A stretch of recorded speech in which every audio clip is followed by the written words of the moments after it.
اب وہ عورت جس کے خامد نے اس کو طلاق دے دی، بدصورتی کی وجہ سے، غربت کی وجہ سے، جہیز کم لانے کی وجہ سے، یا کسی سبب سے اس کو طلاق دے دی، اب معاشرے میں اسے کوئی قبول نہیں کرتا، ساری زندگی اس نے اپنے باپ کے دروازے پہ بیٹھ کے گزار دی، اس عورت کو عربی میں کہتے ہیں امرأہ مردودہ، واپس لوٹائی گئی عورت۔ حدیث میں آتا جب قیامت کے دن اس کے باپ کو جہنم کا حکم ہوگا تو یہ اللہ تعالیٰ سے بحث کرے گی، مالک نہ تو نے مجھے عقل دی، نہ تو نے مجھے شکل دی، سسرال نے دھکا دے دیا، خامد نے قبول نہ کیا، معاشرہ مجھے دوبارہ قبول کرنے کو تیار نہیں تھا، یہ میرا باپ تھا جو میرے لیے مزدوری کرتا رہا اور میری کفالت کرتا رہا، آج میں تو اس کو جہنم میں نہیں جانے دوں گی۔ وہ رابعہ بصریہ نہیں، عام سی عورت، لیکن قیامت کے دن اللہ اس کے باپ کو اس کی سفارش مان کے جنت کی راہیں عطا فرما دے گا۔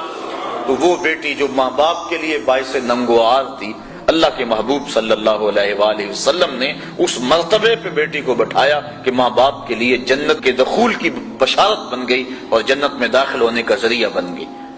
آپ تاریخ عرب پڑھیں، جس طرح وہ سکی بیٹی کو قتل کر دیتے تھے، وہ سکی ہمشیرہ کو بھی قتل کر دیتے تھے۔ میں نے اس پر دیکھا مختلف کتب سیر میں کہ یہ بیٹیوں کے قتل کا رواج کیوں پیدا ہوا، اس کے بارے میں مختلف آراء مختلف لوگوں نے بیان کی ہیں۔ ایک رائے یہ بھی کہ چونکہ جو عرب کے شاعر تھے وہ بڑی فوج شاعری کرتے تھے، اور اگر کسی کی بہن بیٹی خوبصورت ہوتی تو اس کے اعضاء کا تذکرہ کر کر کے اپنے شعروں کو سجاتے، تو بعض قبائل نے اس حوالے سے دختر کشی کا سلسلہ شروع کیا جو معاشرے کے اندر مقبول ہو گیا، حتیٰ کہ بعض قبائل میں 100% اور بعض قبائل میں وہ جزوی طور پہ دختر کشی کا رواج موجود تھا۔ اللہ کے محبوب علیہ السلام نے آ کے اس رواج کو ختم کیا۔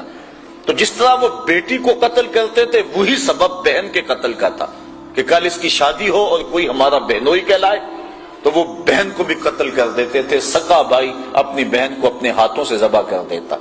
اور جب باپ بیٹی کو زندہ درگور کرنے کے لیے جاتا تو بسا اوقات بھائی بھی ساتھ ہوتا اور باپ بیٹا مل کر اپنی بیٹی اور بہن کو زندہ درگور کرتے۔ اب اللہ کے محبوب علیہ السلام نے جہاں بیٹی کو وقار دیا، بیٹی کو توقیر دی، وہاں بہن کو بھی عزت دی۔ تو کہاں بیٹیاں ماں باپ کے لیے باعث ننگوار اور کہاں بیٹیاں ماں باپ کے لیے عزت کا سبب قرار پائیں، اور ان کے سبب سے والدین کی مغفرت ہوتی ہے، دنیا میں بھی وقار اور آخرت میں بھی وقار۔ حضور نبی رحمت صلی اللہ علیہ وآلہ وسلم گھر میں تشریف لائے تو ام المومنین حضرت عائشہ صدیقہ رضی اللہ تعالی عنہا محبوب کائنات نے عرض کی، حضور آج عجیب ماجرا ہوا، ہمارے گھر میں ایک خاتون آئی جو کہ حبشی نژاد تھی، اور اس کے دونوں پہلوؤں میں اس کی 2 بیٹیاں تھیں۔ اس نے صدا لگائی، میں نے سارا گھر ڈھونڈا لیکن اس کو دینے کے لیے کچھ نہ ملا۔ میں نے پھر کوشش کی کہ حضور کا گھر ہے اور سائل خالی نہ جائے، میں نے دوبارہ کوشش کی تو ایک خشک کھجور مل گئی، چوہارا مل گیا، میں نے وہی چوہارا اٹھا کے اس عورت کو دے دیا۔ سخت بھوک لگی ہوئی تھی، اس کا پیٹ کمر سے لگا ہوا تھا، لیکن اس نے اس کھجور کو 2 حصوں میں تقسیم کیا، اور ایک اس بیٹی کے منہ میں ڈال دیا اور ایک ٹکڑا اس بیٹی کے منہ میں ڈال دیا۔ خود بھی بھوکی تھی لیکن اس نے خود نہیں کھایا۔ یہ کہتے کہتے ام المومنین آبدیدہ ہو گئیں کہ حضور وہ خود بھی بھوکی تھی لیکن اس نے یہ بیٹیوں کو دیا۔ تو آقا کریم فرمایا، عائشہ کل قیامت کے دن گناہوں کے سبب سے یہ خاتون اگر جہنم کا ایندھن بننے لگی تو یہ بیٹیاں درمیان میں آڑ بن کے کھڑی ہو جائیں گی۔